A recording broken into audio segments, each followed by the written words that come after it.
Hello everybody, this is Shannon Squire, and today I'm going to be walking you through how to get your bookmark / bracelet loom set up for weaving. So quick little overview.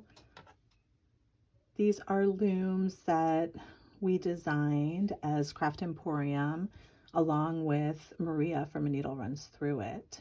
And so you might be coming to this from purchasing it through the Craft Emporium or through Maria or at a show or anywhere. I mean, it doesn't have to be our loom that you're using. These little bracelet / bookmark looms are so much fun, and you can make such cutie pie little things with them. So these are just some of the bookmarks that I have made since I started on this obsession. So if you bought a kit from us, the kit came with the loom itself, 2 wooden yarn needles, 1 metal yarn needle,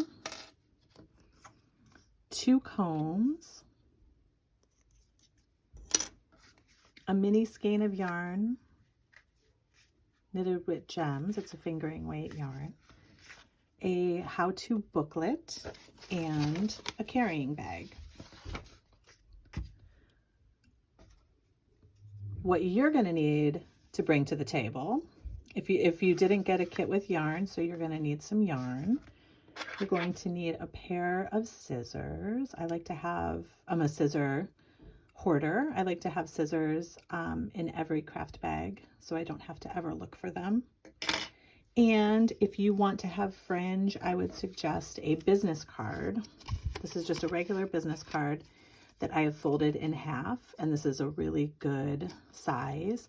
Otherwise, a piece of cardboard that's about an inch, a little less than an inch tall, and that's it doesn't have to be super stiff. It can be like a cereal box or something too.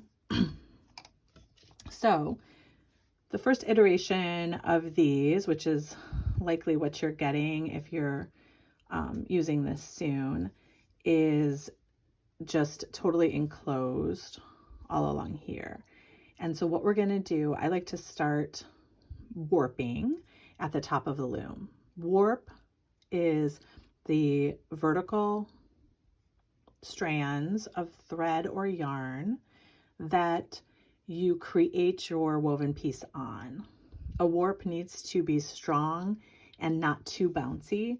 A lot of times with more traditional weaving, cotton is used because it doesn't have any bounce at all. I like to weave with wool too.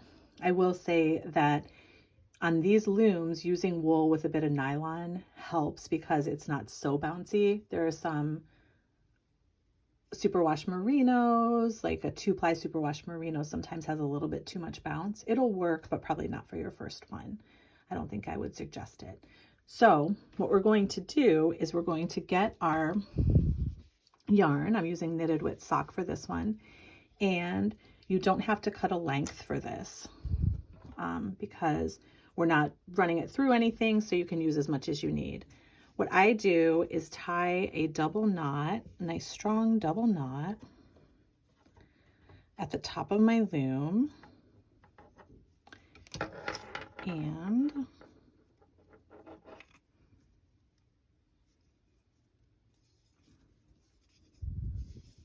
just like that. And what I also usually do, I usually don't use the full width of the loom. You totally can, but I like a little bit skinnier of a piece. So I usually go a few teeth in from the left edge. You can go from left to right, whatever's more comfortable for you. So if it makes more sense for you to tie on this side and go from this side when you're warping, that's a-okay too. The main thing for any weaving, that the ultimate goal is to center your piece on whatever loom you're using. It's not the end of the world if you're a little bit over to the left or a little bit over to the right, but if you wanted a piece that was this narrow and you started warping over here, that is not the most ideal way to do it. You'd prefer to go in the center and warp like that. So we've got our yarn tied on. And I'm going to go 1, 2, 3, 4. I'm going to go into the 5th tooth over. And I'm going to go from back to front in the 5th tooth over. What I'm going to do then, I'm going to make sure that I have a decent tension. You don't have to pull so tight that everything feels like it's going to snap, but you definitely want to have a decent tension. And I'm going to pull my yarn down to, again, the 5th tooth over from the left. 1, 2, 3, 4, and 5. I'm going to go into that. I like to use my other hand to hold the yarn because I want to have a nice tension on that. And I'm going to wrap around the back of that tooth and then come up to the front. And then I'm going to go up to the next tooth over. I'm going to do the same thing where I'm going to hold it with my other hand so I have a nice tension going on, and I'm going to bring it down. And I'm going to go up and down,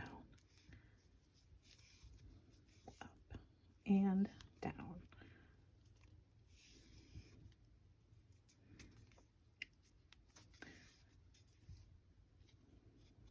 There are different reasons to have different configurations of warp threads on a piece, depending on what you want to do.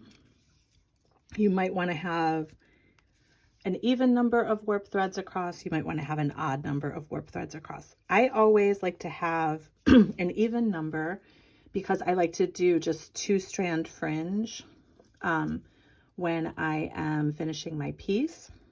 So I went one too many. So I'm in the 5th tooth over. I have 1, 2, 3, 4 done. And so I've got 2, 4, 6, 8, and 10. If you want even numbers, you always start and stop from the same end. If you want odd numbers, you start and stop from opposite ends. So what I'm going to do is cut a decent tail. I am definitely somebody who likes to cut a long tail as opposed to a short tail whenever I'm doing anything. And as you saw, I used my thumb to kind of hold the yarn up there. I'm going to wrap this around a couple times. And kind of go over to here. It doesn't really matter how you do it. And some looms are kind of 2nd generation looms will have little holes in each corner, so you can tie your warp threads on a little easier, but it's not a big deal to tie like this either. Of course, I'm saying that and now I'm having a hard time, but okay. So tightening it up, and we're all tied off on the top and the bottom. So this is how you warp. I'm going to finish this video because it's getting kind of long, and the next video will be setting you up to weave. Thanks a bunch.